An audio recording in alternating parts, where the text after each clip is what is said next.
Yeah, thanks so much, Stuart, for joining us. Thanks for asking me, Rory. I really appreciate it. No worries. Do you want to just start off and tell us a little bit about where you grew up and what your childhood was like? Yeah, I was born in Scotland, and I left Scotland when I was 5, so no Scottish accent. And my parents brought me up in the middle of the country in England, in a place called Leicester, and then came to London when I was 20, and became a photographer's assistant for about 6 years, and then decided that actually I really want to be a cinematographer. And the photographer I was assisting, Tony Barron, his wife, she was a producer of a production company, and they just happened to be, so I was a runner for them, like a PA for them, and then became their in-house studio manager, second AC, then left, carried on being a second AC, then was a first AC, then camera operator, and then DP. Built up over time, I guess. Did you remember watching any films at an early age that kind of inspired you? I mean, I do a lot of cars, but it's definitely not the only thing I get. I adored Bullet. I always adored that movie, and I'd always watch it again. My father's a great Clint Eastwood fan, and we used to watch a lot of Clint Eastwood films, but none of them really stand out back then.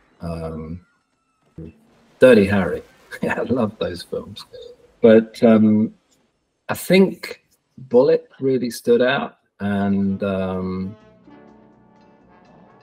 what was the one where that chap who played Petrocelli was going from across America delivering cars? Was it Vanishing Point? Was that one of them? Vanishing Point, yeah, that was the one. Yeah, that, I just think the way that was edited, the dub with cutting from, you know, the audio really close, and then you were really far away, and the sound was really far away. The really rough, vibrating hard mounts that they put on cars was great. It was so cool. God knows how long it took them to film, and how many cars they had. I suspect it was kind of low budget, and they only really had the one car, and they just had to look after, or maybe two, one for mounts and stuff. But it's such a cool movie. I have watched it fairly recently. I still enjoy it. I still enjoy watching it. There's a alternative band here in the UK that took some sound bites from that film and turned them into an album, which was kind of funny. Oh, I recognize that. But yeah, I think even today, I mean, if you're watching something like, I don't know, Gone in 60 Seconds or some of the Fast franchise, even though I do this, you know, for a living as well, it's still beautiful and fascinating to watch how people try and push car photography, car chases. I adored those 70s car films that were, and Bullet was 60s, but it was just, they were fantastic. It was just a Americana culture that we didn't really have in the UK, and it was gorgeous to watch. So I suppose those films, I mean, at the time, Star Wars, Jaws, they were all out when I was a kid, and had certain influences on me. So when you watched those films early on, were you inspired to become a filmmaker yourself, or that didn't come until later? It didn't come till later. What really made me want to change is that photography, especially within tabletop and fashion, was so driven. The images were so driven by others. You had your own input, but there were so many people within an advertising agency, within the client genre, that your final image was, sure, it was a collab between you and others, but I don't know, it just seemed to be less about the photographer and more about, you know, the art direction and other things. And I just felt at the time that cinematography wasn't really about that. It was, especially shooting on film, it was more about the cinematographer's input and the director's input. And sure, if you were shooting a commercial, then obviously the agency too, but less so. It was, you get to put your mark on the image, which I really missed. And also, you know, photography is, you know, another form of cinematography, really, in the fact that the image moves. It makes it more difficult to light, but you know, you learn and you move on. And when I did start to work in film, I thought, yeah, no, this is definitely where I want to go. I love this. This is, you know, the DP and the director work so closely together that it really is their, you know, stamp on the final film. But it is a collab. I mean, you have the production designer, you have the costume, makeup, and then obviously your colorist and any other post-production that's done. It's huge. And I've always said, I think 50% of what we do, and you put it to once it's done, is the edit and the dub. You know, if it's got a great soundtrack and fantastic music, it grabs me every time. It can be a ridiculous story, awful story, but it still gets me. I think that's a really good film. And do you remember, it's all the same concepts, it's just you don't have as much control when you're out on location. The only control you have is like time, so you would have to like negotiate, oh, we want to film it at this certain time, or we got to have like the certain angles that you got to have to try and make it like look how you want it to look. Like, is that something that you kind of negotiate beforehand about, like the best time to film the car, or like where, like in terms of location to shoot it at? And like, I guess you go on a like a recce or a location scout and you kind of figure out what to do. Is that how it kind of works? 100%. Yeah, the majority of jobs start with you know, you're getting a ton of locations sent to you and you're just saying, look, this is our favorite, or these are the ones we're getting permission for. And then I look at them on Google Maps and say, well, look, that looks like a more morning location. That looks like more of an evening location. You know, when is our permission windows? And then once you have that information, you in the first AD, you can kind of work it out schedule-wise if it will work. And there's always a bit of give and take. You know, you can't shoot everything before sunrise. You can't shoot everything before sunset, obviously. And then there's it also depends on the color of the car. If it's like a white car, which, you know, some manufacturers some years will give you a white car or a white van, they look awesome at between 11 a.m. and 2 p.m. You know, a big top light just to pull out all the muscles in the shoulders and the angles of the metal of the car or the van. So yeah, that is one scenario where you could actually be shooting hero footage of the metal. But more often than not, between 11 and 2, you try and kill one of those hours for lunch if you're going to get a lunch, and or you're inside the car just doing the IP panel or something, or, you know, pickups of a shifter or whatever it is that is the feature of the car that is deemed super important, that'll make it a saleable item. I still find it fascinating that contactless charging on an iPhone or a smartphone, you put a smartphone down and it will charge because it's in this one little area, or the gear stick is, the gear selector is not necessarily a stick, it's, you know, rotating dial or something. I do find that fascinating that people would actually think that that would make you buy the car. It's like, really? The safety features, I can kind of understand how, you know, like lane assist, but the majority of people I speak to who drive this car say, God, it's so annoying. You know, just wish you could switch it off. But yeah, it's keeps us employed. So yeah, just keep bringing out those ideas and we'll shoot them. But I know it doesn't always go in the hero ad. It often goes in the you know, the little films within the website. If you wanted to look at a new Hyundai or something, you can go in there and look to see what features it's got. But so yeah. do you use any like software like Sun Seeker? Have you seen that app where you can kind of tell where the sun is? Like, what kind of tools do you use to kind of plan out a day? I can't talk about all smartphones, but the one I always have, well, for the last 15 years, I think it's been, I have an Apple phone, and when you fly a lot, it kills the compass in your phone, like instantly, it just kills it. So throughout sort of 3-4 year span of my ownership of a iPhone, whatever, 11, I think I got at the moment. I think I'm on my third iPhone 11. It's nothing to do with the battery. It's nothing to do with me dropping the phone and cracking the screen or getting it water damage, dropping it down the toilet or whatever. No, it's always because the compass doesn't work. And it's something to do with just taking one too many planes. And Sunpath, Sunseeker, what was the other one? Something Scout, Sun Scout, I think it's called. It just did not work for me. I can put it up, and I always ask, you know, the gaffer or the grip, you know, do you have a, you know, sun plotting app? Yeah, I do. Right. Can we just check it against mine? And I'm hours out, hours.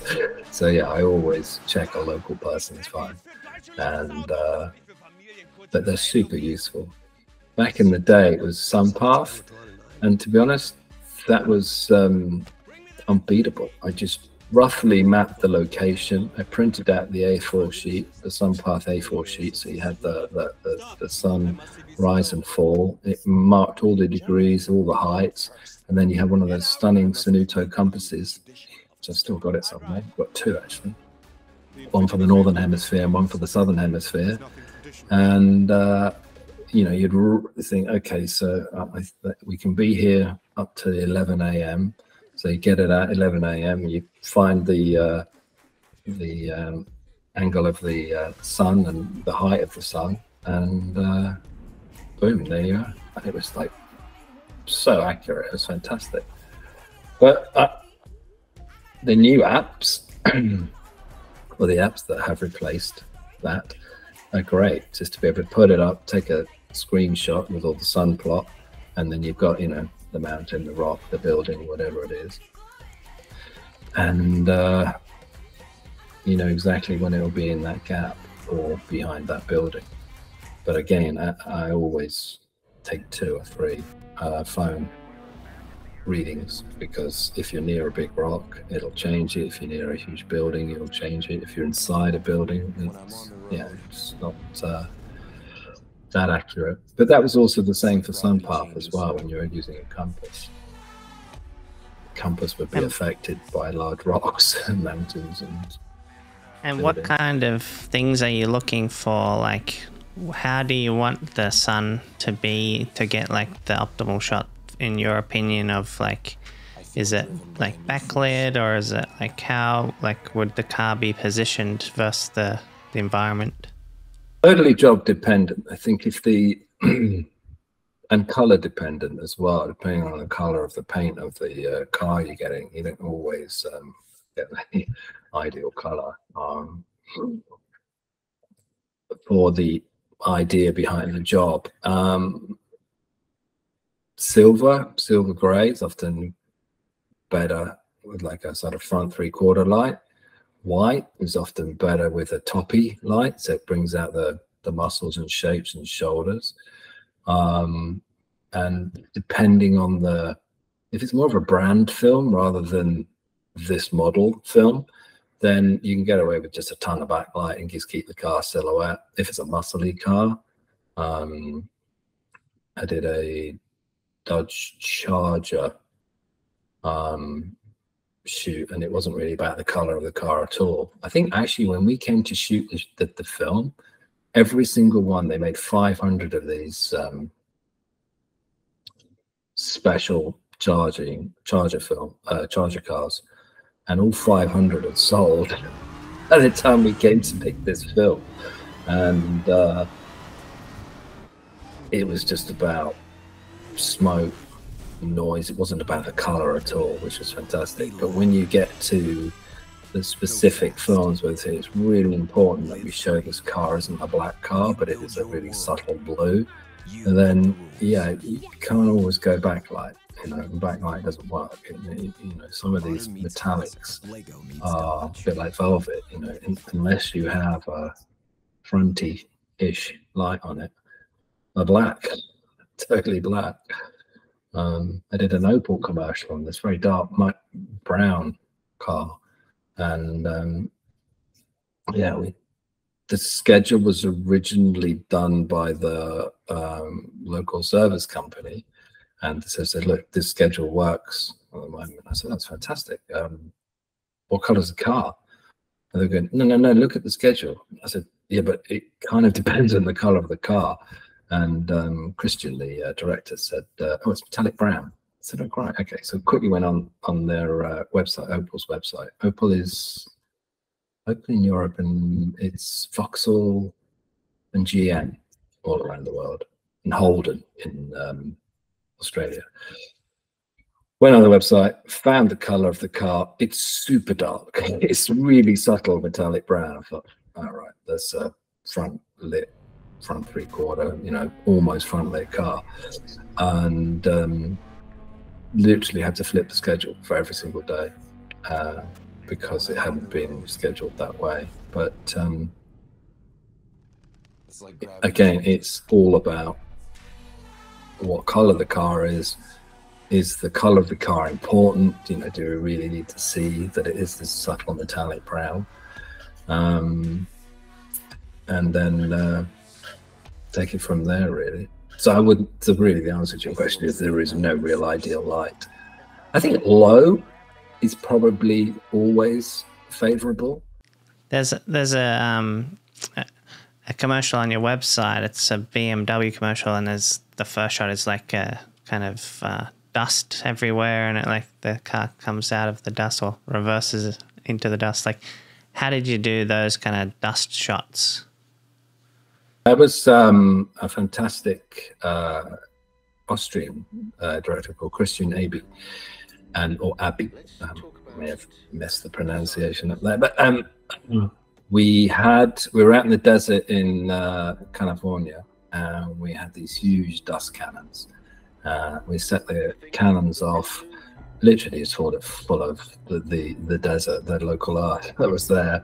I think there was other stuff thrown in there. Sent them off, and then we drove the precision drivers drove the car through the dust cloud. And in the edit, we actually preferred it going backwards.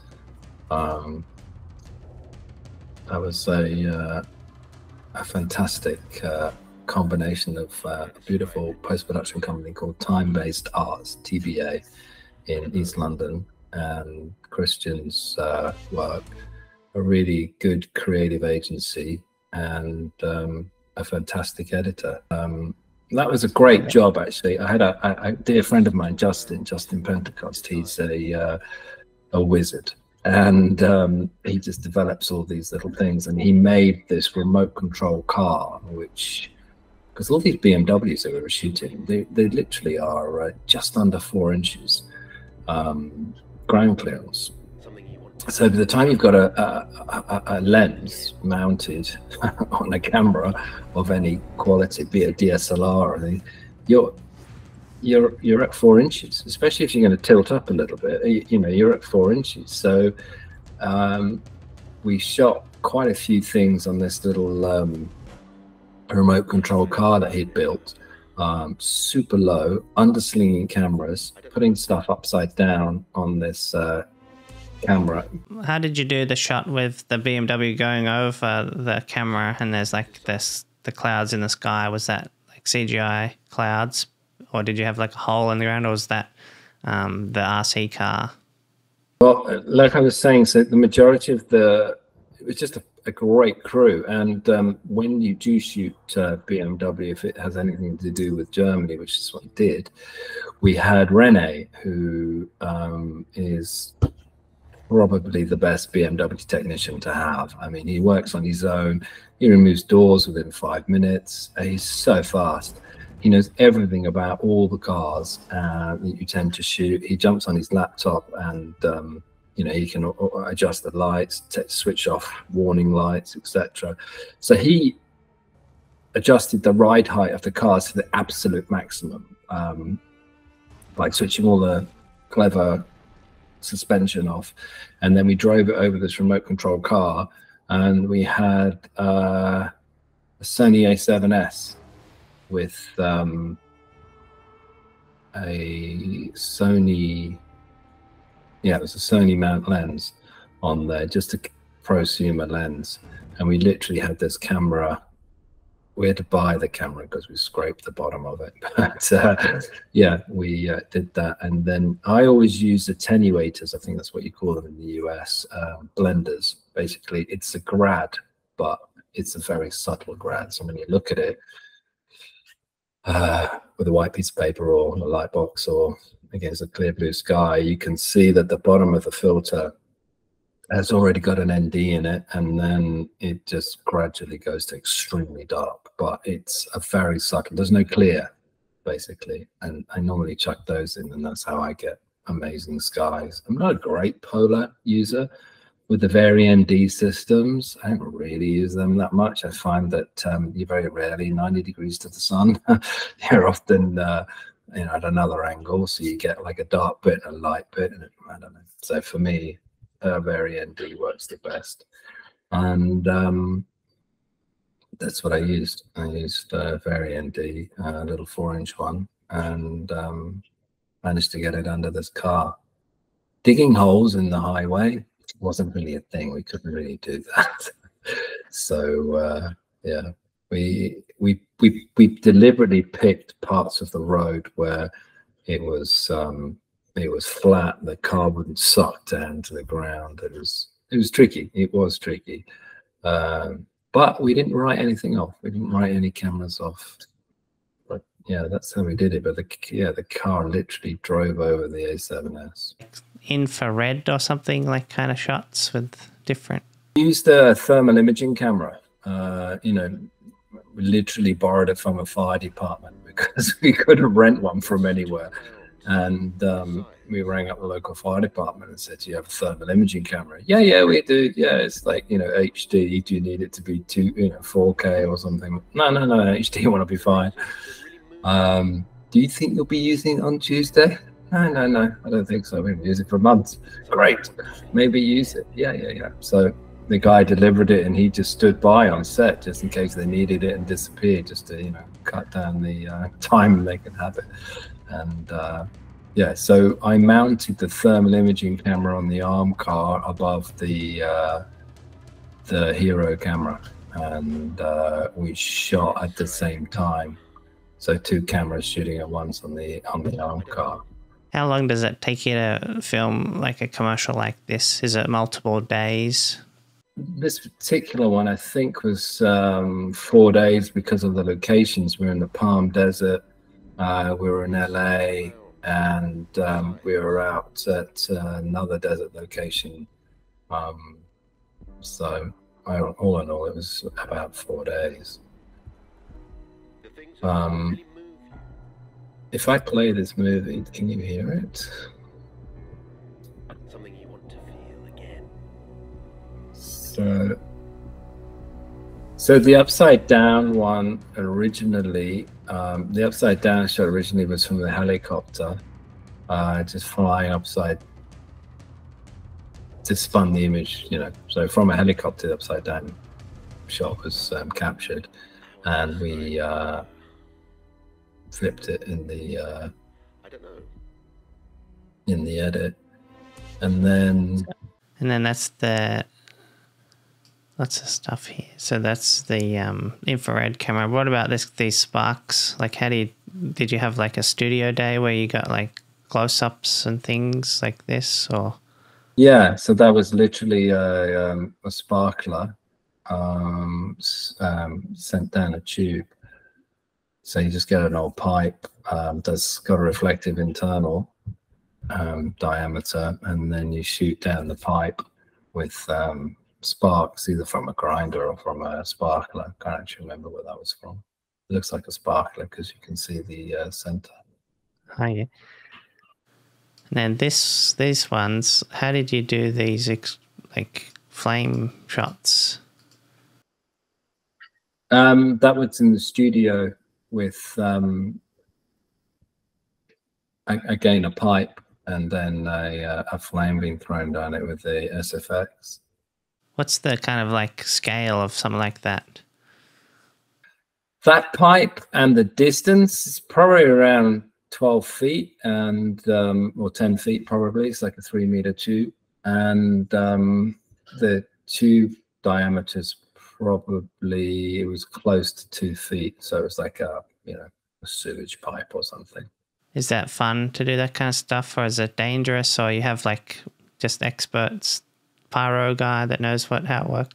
It's always beautiful because you know post-production, obviously incredibly talented people, far better on a computer than I am, but they always say, you know, if you can get it in camera, it either gives us a start or it gives us the shot. You know, they can't generate always something that happy accidents generate on set, and I think happy accidents are a fantastic tool. Sometimes it just doesn't work, it just looks a bit lame and a bit shitty, but other times, you know, I've done this for so long that I kind of think, okay, it'd be better if the inside of the pipe was copper, so that it was, you know, or relatively shiny, so that it was we got some interactions there with the light. And it would be better if the gas flame was bigger, so that I can really, you know, stop down and get those flames to be beautiful and orange. So do you expose for like the flame? Like how do you get the right exposure for something like this? Flames are a given, yeah. So for me, yeah, always expose for the flame, and then you build up everything around it. It's a bit like shooting a tablet or a phone. The screen is a given, so you stick it on maximum brightness, and that's your base. And what kind of light were you using, like, to get that? Like, did you shine a super bright light through the tunnel? Down through that tunnel, it would have probably been a clear face 10K or something around that. It could have been a Fresnel T12.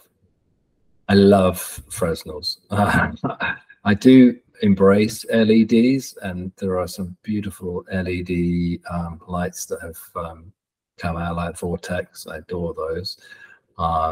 They're a great thing to have, but I still love Fresnels. I think it's fantastic to have, you know, a few Fresnels on set. They're a gorgeous light, really beautiful light.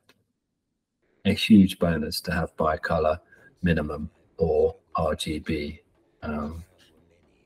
RGBW on set. That's terrific. I love color, love mixing light. I'm always mixing, and especially if I'm working with a new gaffer, it's the first thing he or she will say. They'll say, "We've got tungsten and daylight on here, but we've only got one set." Yeah, I like both. Really? You want to mix it? Yeah, no, I love it. I love mixing light. But yeah, I think almost every job I've ever done, there's probably mixed light in everything. So like you're talking about like mixing the color temperature of lights? The color temperatures, yeah. And very rarely do I shoot at 5600 on the camera either. The sensor, I need to always push the sensor one way or the other, so that it's like my daylight exteriors, I'm nearly always at 6500, and when I'm shooting tungsten, depending on where I want it, I'm at 4000 or 5600 or something, or, you know, 5000, 4800. It's very rarely a true white. It's very rarely I go for 5600 with daylight or 34, 32 with tungsten sources. So do you dial that in for each shot? Like you think I'm going to just choose the Kelvin? As long as it has continuity with the scene, yeah. I think maybe rather than for each shot, for each scene, yeah, I would try and give it a little look. But again, it's if you're not shooting film and you're shooting, well, even if you are shooting film, but generally speaking, on digital, if you are shooting digital, it's just a lot. You know, the sensor sees 5600 and away you go. So depending on how far you push the colors, I think that is one of the advantages of digital. The director, client, agency can see a really good monitor and a really good image and just think, yeah, I like that, or it's a bit dark, or it's a bit blue, or it's a bit warm. And you can either discuss why it's blue, dark, warm, and or show them the raw image and put them at ease. You know, it's just something the director and I prefer. But you can change it in the grade. But if, you know, they start throwing toys out the pram and they want to change there and then you can. You know, it must be such a relief now for creatives to be on set and actually see what they're going to see. Whereas before with film cameras, the video tap was so awful. You know, it was. It used to be like green and white rather than black and white, and then it became black and white, and then you got color, but it was so soft and such a lousy dynamic range. But it was yeah, and then the HD video taps came along and they were so great, and we just thought, oh my god, this is amazing. And then you started working with HD cameras with the Arri D20 and then the Arri D21, and then you would maybe be brave and go to a Sony 900 or something, and then the red one came out. And so you have like a LUT on screen, like on the monitor, that kind of shows what the graded image will look like for the client. In terms of like the color temperature mixing, have you ever got into like, because I'm sure there's rules, but then it's like it's always in terms of personal taste. So there shouldn't be any rules against like mixing colors. But like you said, some people might see it and go like, isn't that against the rules? Like, what are you doing? So it's a matter of just explaining to people it's just a stylistic choice. Like, how does that kind of conversation go? I always work with a LUT and always have worked with a LUT, even in film. I would always put a color scale on at the beginning of a roll, and or beginning of a roll of a scene. You know, made the color scale more blue so that the grader would grade it, and then your image would be lovely and warm. Or put a warm one on, and then the grader would grade that, and you'd get this much cooler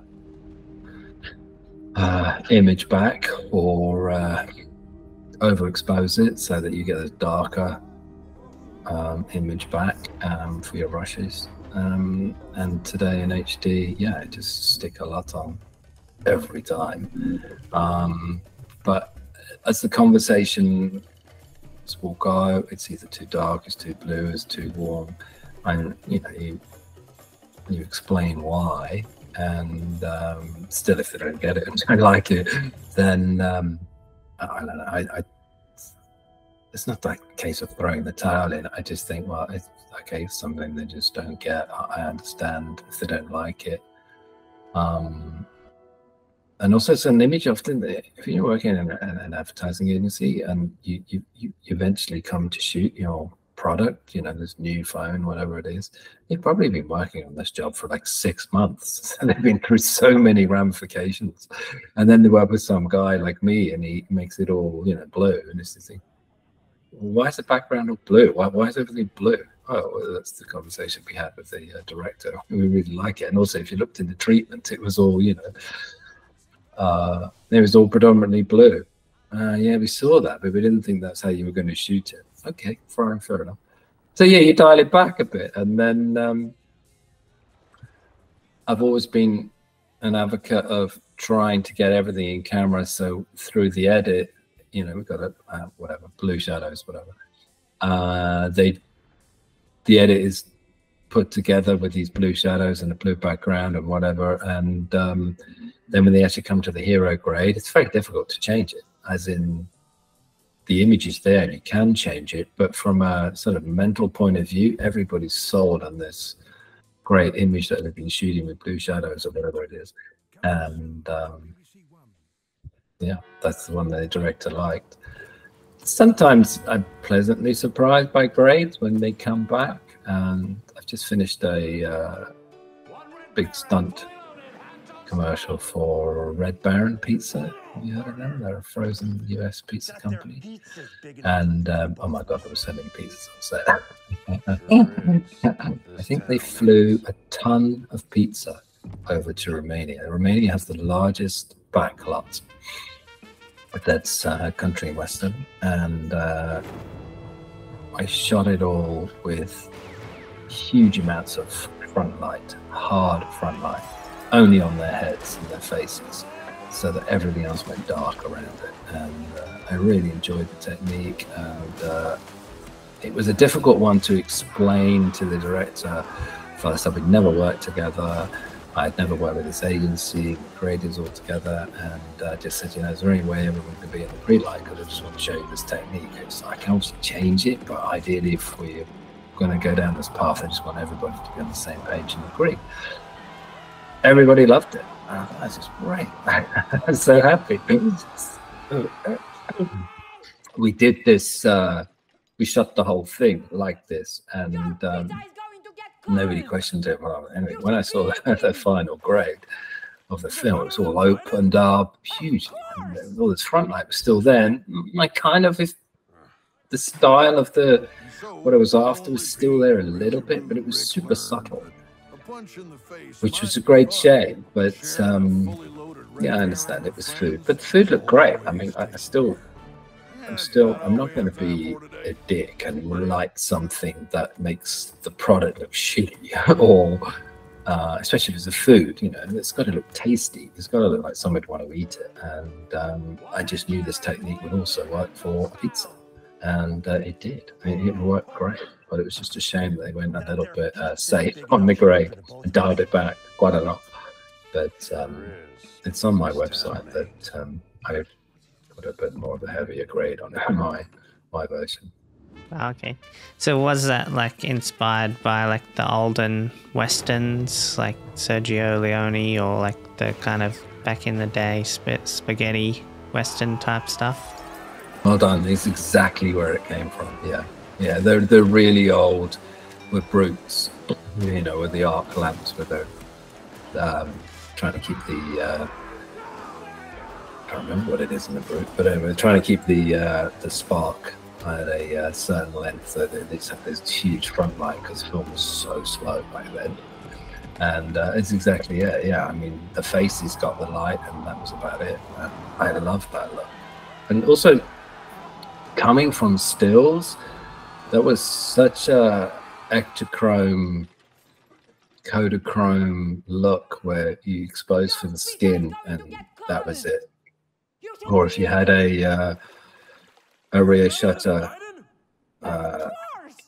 camera, you would always be like at 125th, or back then it was a 60th as well, exposure for flash. But if you had when the shutter was in the lens, like an Hasselblad, you could sync right up to 500ths per second. So you'd use flash for 500th a second. You go out and you shoot your person. It just meant all the skies and the surrounding environment would go so dark, but the person would be beautifully exposed with this flash.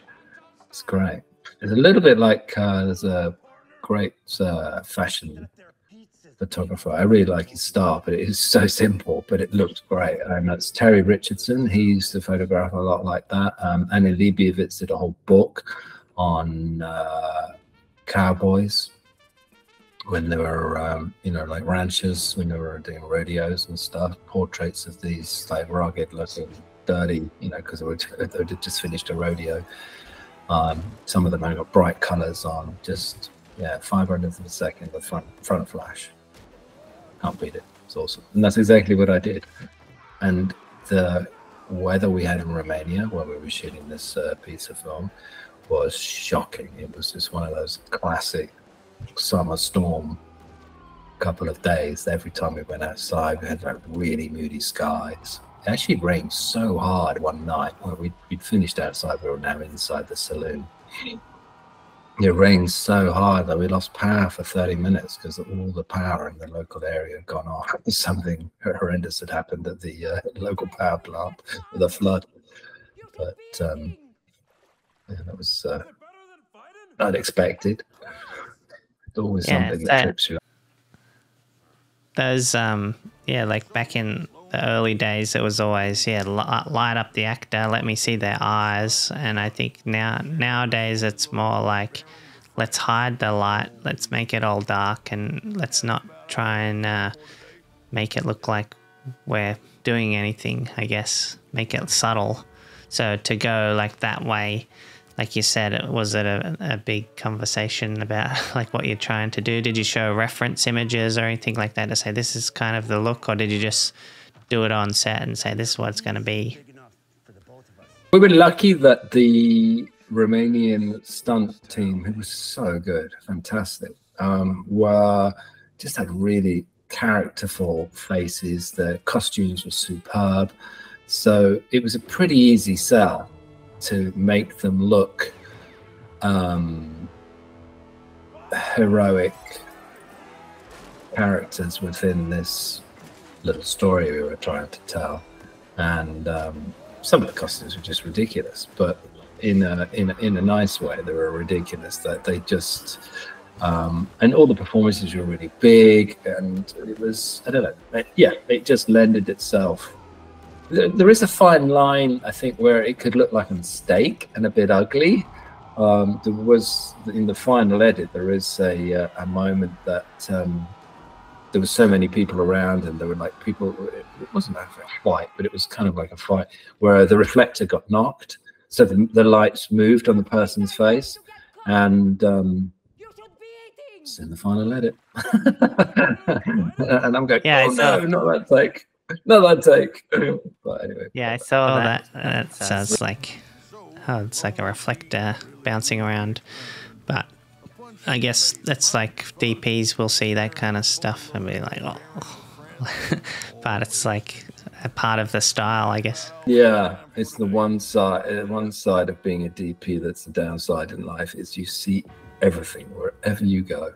You see everything. I mean, you've got eyes that are just trained for looking for stuff, you know, and it makes for a very interesting home life where you know, you think I don't know, something's tidied up for you and you just think that ain't tidy. Those cables or something. But yeah, it's yeah, you literally see everything. And I think one of the best tools in our job is a laser pointer. For me, it's my international language tool. It doesn't matter if I'm in China, in London, in LA, New York, wherever I am. You can just quickly put with a laser pointer, I see that cable. And everybody then can see which cable you're talking about instantly. Or if you're on a scout, just like 10K up there, 12K up there, whatever. But yeah, I think the laser pointer is probably my most used tool in my bag, as it were. Learn that over time, or did you learn it from other DPs, or like, because you don't really go on set much that isn't your set, I guess. It's hard to learn from others, but I'm not sure if anyone else does that. But the laser pointer thing, it's it came about from being a focus puller, so for first AC, where I was shooting a movie called Voice Coach. You like that, Daukes? Yeah, exactly, Daukes. So we had this voice coach who was, you know, really good at traveller intonations in languages, and also from an Irish point of view and the travelling point of view. So just to make sure that it wasn't it was genuine kind of like traveler accent. And being an American English speaking person, he nailed it. He really did nail it. And yeah, to have that level of concentration, remember the lines, and then do that move and get it right, that it was going to come exactly 3 inches forward, and he did. I got it sharp. So, but that's really where laser pens came from. They did, as a first AC, I used to use them all the time just to get exactly critical marks from a dolly or whatever we were doing, or a slider. And then when I started shooting, I still had it in my bag of tools with my light meters. And I realized that's a lot easier just to say, put that light there, or can you move that light a little bit more over there, make it brighter there, kind of thing. And there are some countries where they don't like you to use them, but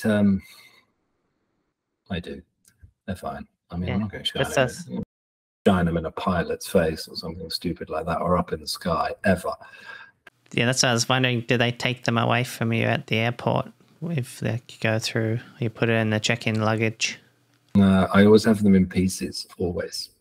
Never have a battery in them, and always have them in pieces. So it looks like a pen or something. Exactly, yeah. There are silly ones. I do remember going to, I asked my AC, Jeff, out in, we were in Beijing at the time. Where's a great place to go to get laser pens? Because I need to get some more. And, you know, most of them are made here. So, you know, where would I go? And he gave me the address of this place, and I had a down day the following day. So I went to this little shop, and I was on my own, and I walked into this shop, and I had mine with me. And I said, you know, do you have any of these? And his English was pretty poor, but the English words that he had were just awesome. He looked at it and he goes, crap. I went, yeah, but it works for me. And he goes, no, no, no, no. And he opened this drawer and he got out this laser pen. I'm not kidding, it was like this long. It was like 9-10 inches long, and had an ignition key kind of thing at the back. I thought, what the hell is this? I don't want that one. It's never going to go in my pocket. And I don't want a set of keys to have to switch it on. So he switched it on, and in the corner of the room he had balloons, and he goes, look. And he was bursting balloons with this laser pen, and I'm thinking, can you imagine being on set with a laser pen that can burst balloons? And he also had another trick, which was igniting matches with his laser pen. And I was thinking, no, no, smaller, smaller. But eventually, I was a very happy customer and left with a with one that was a lot more suitable for being on set. Yeah, so there's another film on your website for Jif peanut butter. It's like Spartacus type, looks like the same kind of lighting. Did you do that before or after the pizza one? I did that before. The references Marcus, lovely director Marcus Walter, and I shared were all these old 1920s, 1930s. It must have been later than that because of colour. But these old films, they just used huge front light, and some of the films were black and white and then had been hand coloured. And I don't know, I love that look. It was difficult to do in modern action films where people move so far. And my lovely gaffer on that job, Yeri, he was brilliant, and it was always panning the light as the guy was moving. So we were moving the lights all the time, and yeah, it would have been that difficult one to grade that, because sometimes the actor was brighter in one spot, then when they got to the next spot they were darker. So lots of dynamics in that job. But that's exactly the first one I did. I did that on. What kind of like settings would the camera be at? Were you shooting it like with lots of ND? Like how powerful were those lights, and to get that kind of look? On the Jif peanut butter one and the exterior stuff that we did with the gladiators, they were all 9Ks, M9s. We did have some 60s for some of the more intimate scenes where we were closer to the actors and when they weren't moving that far. But when they were moving a long way, they were M9s. The cameras were generally at, I think I put it cooler on that. No, I didn't. I went to 6800 so that the HMIs had a certain level of warmth, but the fantastic makeup department on that shoot had kind of bronzed, you know, like bodybuilders have all this like bronzing kind of lotion on them. They've done that to all the actors on there. And Errol, one of the actors who came over from London, I remember having dinner with him at night, and we were going out and going out to get food after the shoot, and we're sitting there in Prague, and I'm thinking, damn, you're dark. He goes, no, it's all fake tan. It's all fake tan. It just doesn't come off. He said the sheets look terrible on his bed because it does actually come off during the night. But ND wise, I love using Kipatai's Revolver. I'm a red user. I love using red cameras, and on that one it was the red Revolver. No, actually, I shot the red Monster on that one, and I love using Kipatai's PR mount with the ND wheel cassettes that just slot in the back, and you can dial in your ND. The advantage using that over the Vari ND systems that you get are just color. Color is fantastic. You don't get as many choices. It's not as quick to go from, say, ND3 up to ND 1.5. You need to change the cassette because it's only got 4 filters in it. But unlike the Vari ND, you don't have to pull it out to get it clear. All the Kipatai ones have a clear in it, but you can customize what the ND will. But I normally, on that particular film, I quite like the deeper stop. I would normally shoot towards wide open if I can. I prefer the separation that shooting wide open gives you, where it separates the other subject from the background. On that particular film, I was shooting at 4. Most of the anamorphic lenses were 2.8, so it's only a stop down from being wide open. But it did make a difference. It just made things a bit sharper. And also there was quite a bit of post to do on that job because the only sunshine was the 9Ks and the 6Ks. It was a miserable overcast couple of days outside in Prague, and felt really sorry for the actors. It was, I think it was 6 degrees and 4 degrees every day. And they were literally, you know, running around in half naked like gladiators. So cold for them. So have you found during your career you'll do something like that and then somebody will see it and say, I want to do the same thing for my commercial? Is that kind of how it works? They'll see your work and then try and book you to do the same thing again? Yeah, that has happened. Or, you know, it's rare that I'll work with a director. I mean, obviously, if I work with a director 3 or 4 times, I know quite a bit of their work from the stuff that I've shot with them and then the other things that they have shared previously. But I prefer, it's very rare. I never look at a production company's website. I don't look at directors' work.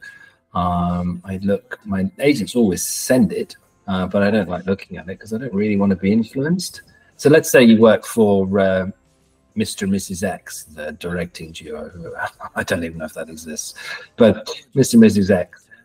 And they think, you know, yeah, we'd like to work with you. Well, the reason that they want to work with you isn't just because you're available or you tick all the boxes or whatever it is. No, and the reason they want to work with you is because they like something on your reel. So I then see the treatment. The treatment's full of images that evoke a certain sort of feeling and mood.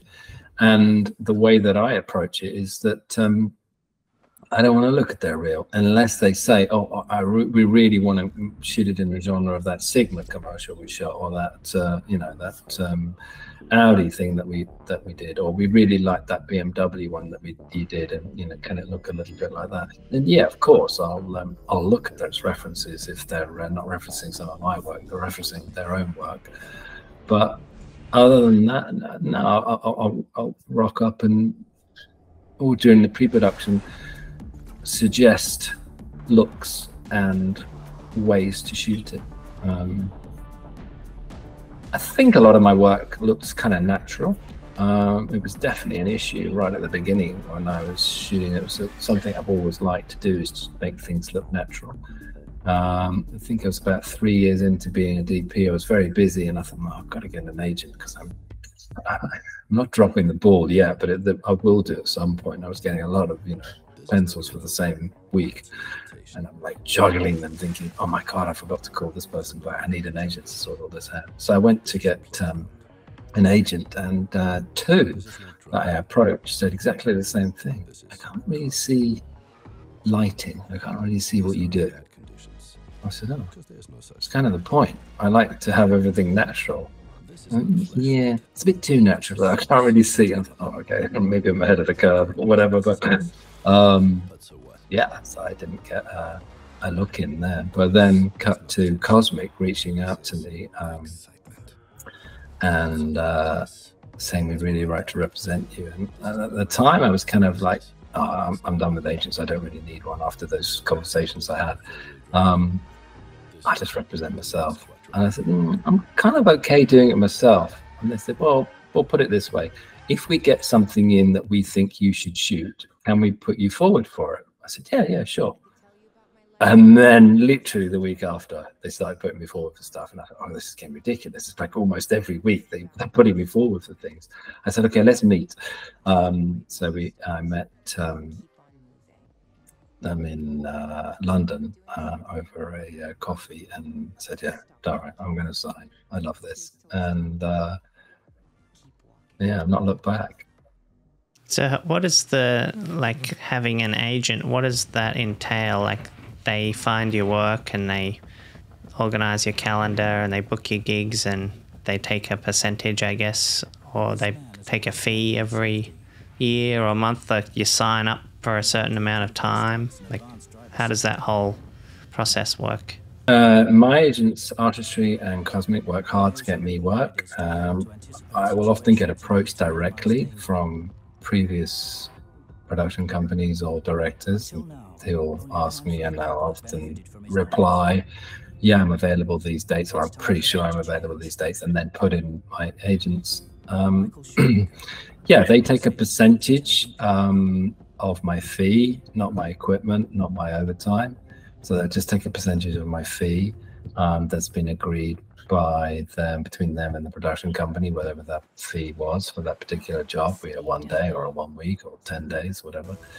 And they bill their fee and I bill my fee. So basically the production company know that, you know, it's, I don't know, 5,000 for that job. Then they know that 10% will go to the agent and the 90% will go to me. But 5,000 was agreed, but there was overtime. There might be equipment on top of that. But again, all these prices are agreed with beforehand. They take the pressure off you by holding your calendar for you and sort of saying, look, this director's going places, so I really suggest you take this job, even though the script's a bit shitty and you've got other better jobs being offered. This one's going places, and they know that I do like to do long form and short films, etc. So if there is a director who's maybe taking a break from something long form and jumping into commercials for a month or two, then they try and put me forward with them so that I can maybe, you know, get a look in on a script, a long form feature. They offer a lot of protection too, just from a point of view where if the job's cancelled or the dates move and you start getting messed around, it's often not the production company's fault, it's often the agency's fault or the client's fault or whatever, you know, just some unfortunate circumstance. But they offer you protection there where there are other jobs that they can quickly put you forward for. And obviously being an agent, they get so much more inquiries than I would as a solo person. So if, you know, somebody's rung up to have their telephone shot by, you know, XDP and that person's not available, and they say, hello, Stu's available, and, you know, oh, let me look at his reel, and oh yeah, it's great, you know, we'll use it. So that that works too.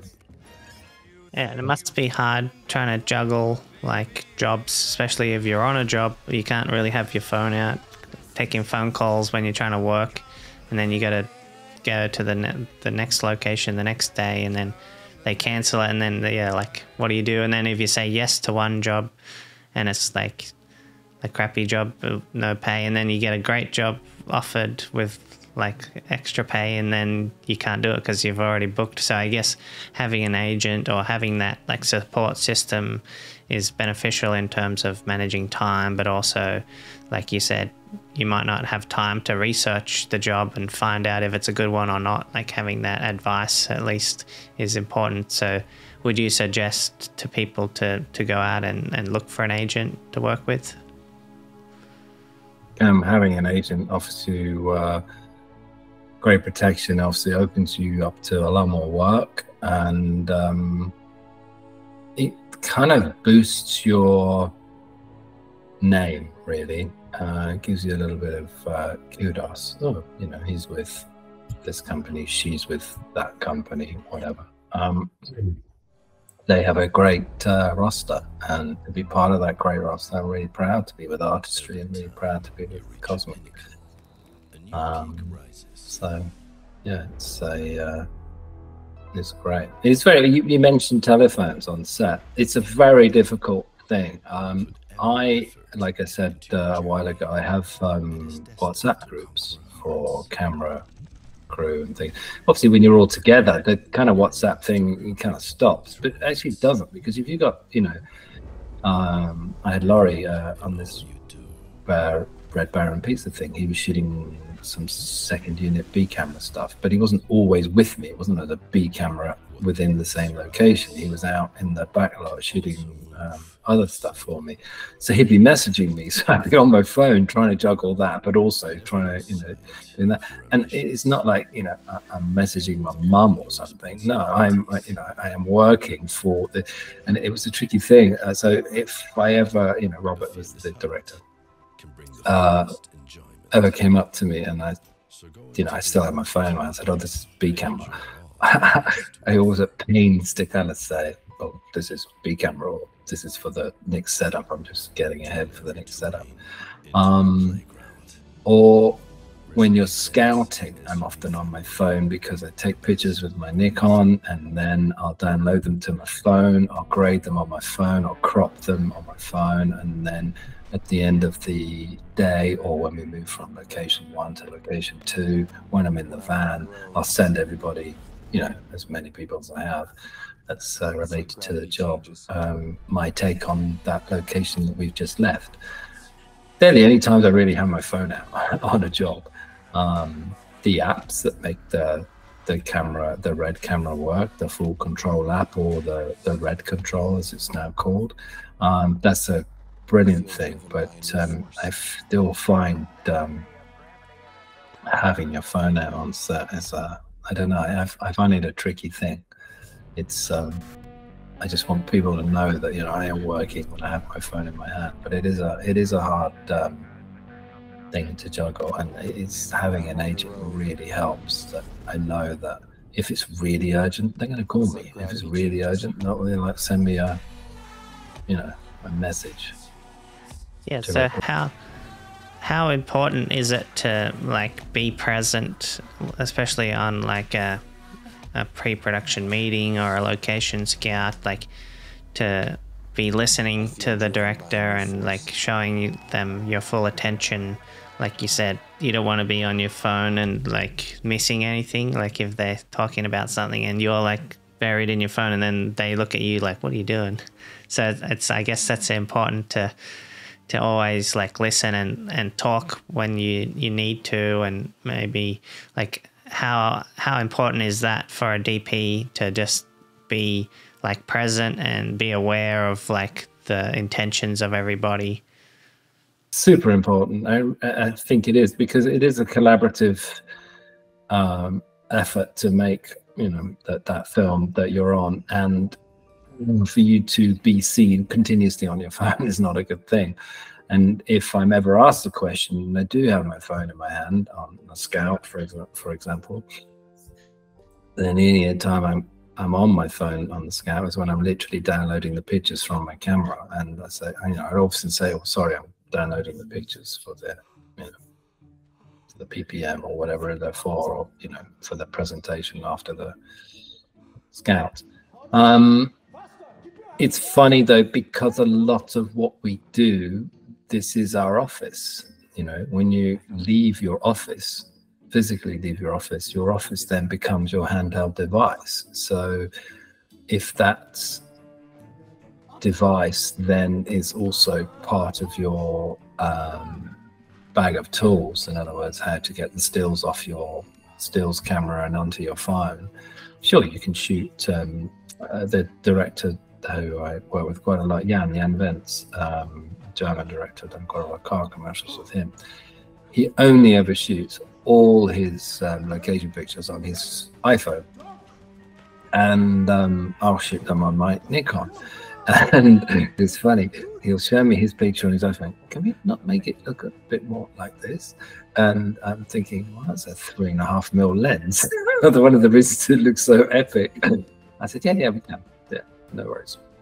How come yours images always look different to my images? Well, it's the lens, you know, it's like super wide.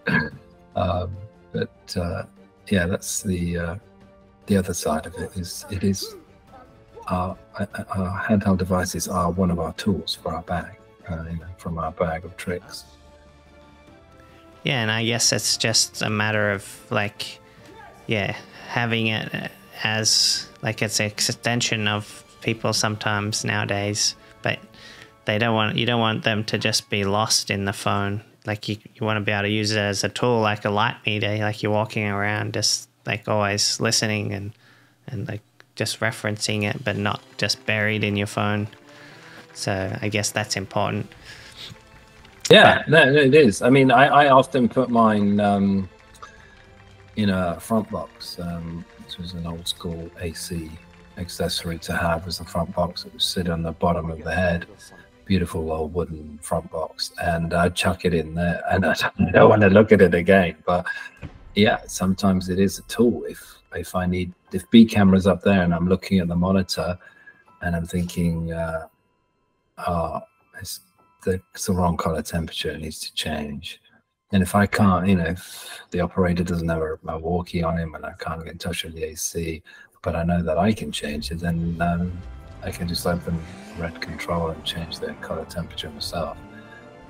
But again, it's that thing with jumping on your phone. It's not that quick, but it does work. But yeah. The other thing, you just ask the DIT to do it.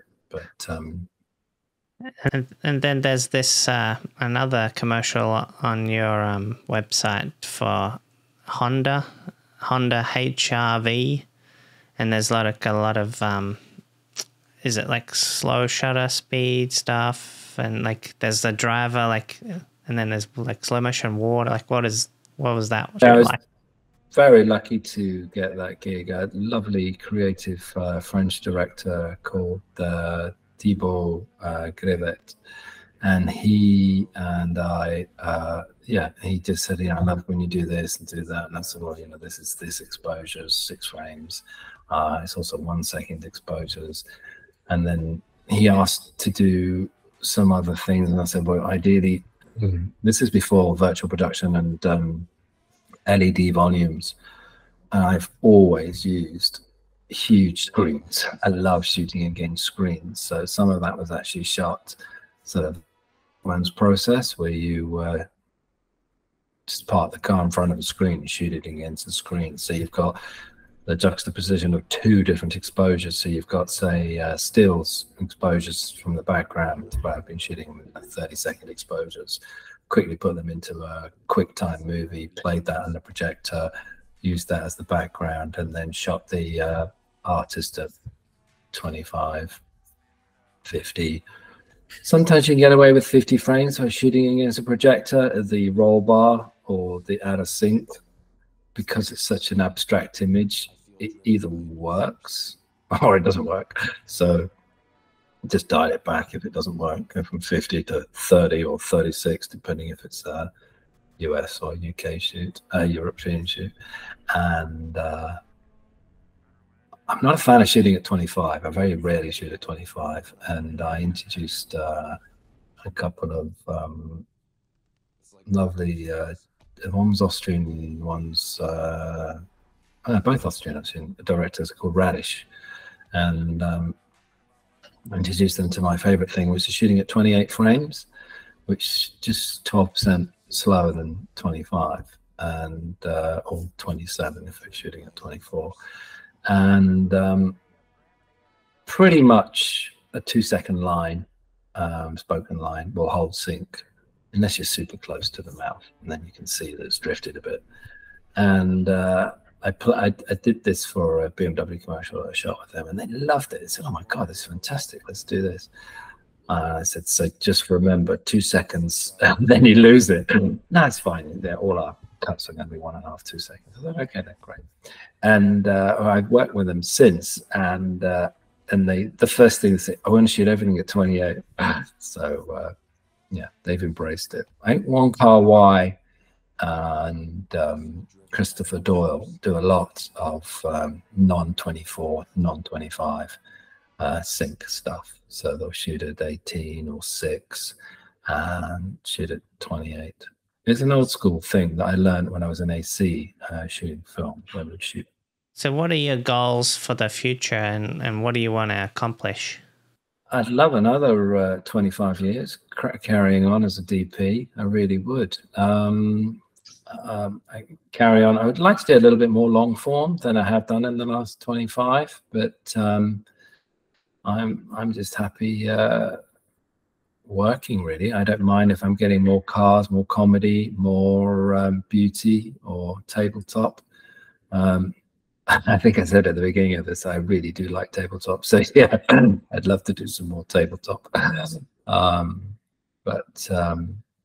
I keep going to the gym, and there's so many handheld jobs now that yeah, it's so important to go to the gym and be fit for your week's work or day's work or 2 days work, whatever it is. But I thoroughly enjoy working, so I have no plans of stopping. But yeah, more long form, that would be a beautiful thing to embrace. And yeah, just another 25 years, please. Thanks so much for talking with us, Stuart. And as a last, final thought, do you have any advice for other people that want to be directors of photography, specifically for commercials and maybe car related content? What can they do to kind of get towards your position in terms of filming these amazing commercials? I think try everything, embrace everything, listen to others, do your own thing as well, and just shoot as much content as you can. Doesn't matter if it's on a smartphone, a GoPro, or an Insta360, just shoot it. And you'll eventually find your little niche and what you really enjoy doing. And I think one thing I didn't do and haven't done, and I've only recently started doing, is edit your own footage, edit your own material, and even try and grade it. And you'll learn so much. You'll become a far better technician to work with a director when you're going along, and then you'll suddenly realize, we don't have many wides, or we need some cutaways, or we need a shot like this, or I think we just crossed the line there, but I don't think it matters in this particular, and it will allow you to learn the principles of putting something together in an edit. And it always makes the best directors, in my opinion, the ones that know how to edit their own footage and have edited their own footage. But yeah, just shoot what you can, shoot with friends. You can use references that you've seen and that you like, be it from Instagram, YouTube, commercials, movies, and use them if you wish to influence. But yeah, just try and be your own person and just try and get out there and yeah, work with mates, or be an AC and learn it that way. I'm not a great fan. I do lecture at film schools, but I don't think it's essential to go to a film school. I think that some of the best film schools are actually being on set and learning that way. You know, just do it and make it yourself. And you don't have to be loaded to do it. You can, you know, nearly everybody now has a smartphone. You can go out and shoot it and edit it on your own smartphone. And when you get some money, you can get a DSLR and then shoot it there and get a laptop and edit it on that. So money shouldn't be a huge hurdle.